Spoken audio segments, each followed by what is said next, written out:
लो जी पाकिस्तानियों, इस्लामाबाद से Iran, Turkey और यूरोप तक रेल सर्विस का आगाज शुरू हुआ जाता है।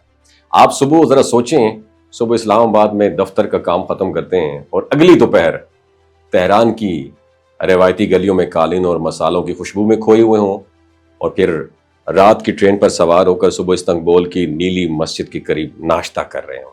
ये कोई फिल्मी सीन थोड़ी है, बल्कि ऐसा मंसूबा है जो हकीकत का रूप धारने जा रहा है।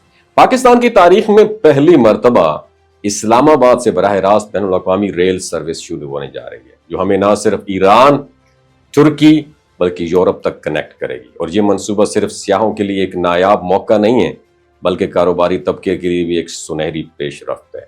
फैसलाबाद की टेक्सटाइल, सियालकोट के सर्जिकल इक्विपमेंट, लाहौर की फार्मास्यूटिकल मसनूआत और कराची की बरामदी अशिया अब समुद्री रस्ते की बजाय तेज रफ्तार और कम लागत जमीनी सफर के जरिए बराह रास्त इस्तंबुल और फिर यूरोप पहुंच सकेंगी।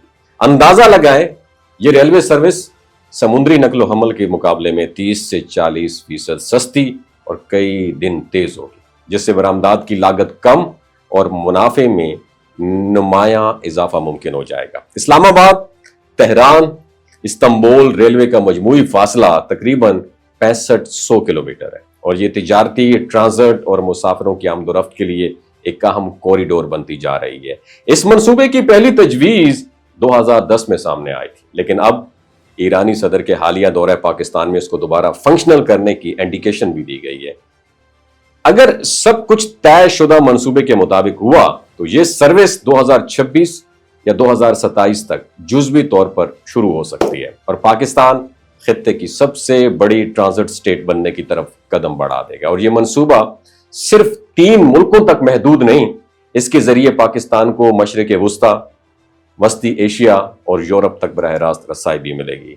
ईरान अमरीकी पाबंदियों के बावजूद ट्रांजिट फीस के जरिए एक नया आमदनी का जरिया हासिल करेगा, जबकि टर्की एशिया से यूरोप को जोड़ने में अपनी पोजीशन मजबूत बना लेगा मजीद। और सबसे अहम बात यह है, अगर पाकिस्तान और ईरान अपनी बंदरगाहों और शहरों गवादर और चाबहार को रेलवे कनेक्शन के साथ जोड़ देते हैं तो भारत का चाबहार के जरिए अफगानिस्तान और वस्ती एशिया तक का मंसूबा पहुंचने का जो है वो फीका पड़ सकता है। चाइना के लिए भी ये मंसूबा खासा अहमियत रखता है, क्योंकि गवादर सी पैक का हिस्सा है, और ये रेलवे बराह रास्त चाइना के बिल्ड एंड रोड इनिशिएटिव से हम आहंग होगी। उसका मतलब यह है कि चाइना को यूरोप तक एक ऐसा जमीनी रास्ता मिलेगा जो किसी बहरी नाकाबंदी या अमरीकी नेवी के असर रसूख से बिल्कुल आजाद होगा। मुसाफिरों के लिए किराए का तखमीना भी खासा माकूल है। मौजूदा अंदाजों के मुताबिक इस्लामाबाद से तेहरान का किराया तकरीबन 12 से 15 हजार रुपए, और इस्लामाबाद से इस्तंबुल का किराया 22 से 30 हजार रुपए के दरमियान में हो सकता है, और ये हवाई सफर के मुकाबले में कहीं ज्यादा सस्ता होगा।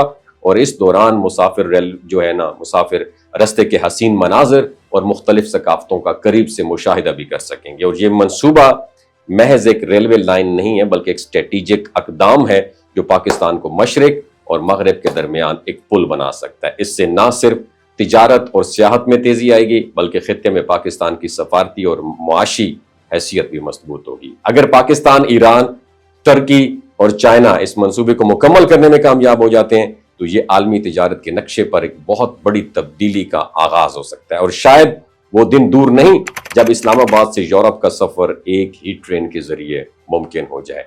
आपकी क्या राय है? नीचे कमेंट सेक्शन में अपनी राय से जरूर आगाह कीजिएगा। वमा अलैना इल्लल बलागुल मुबीन।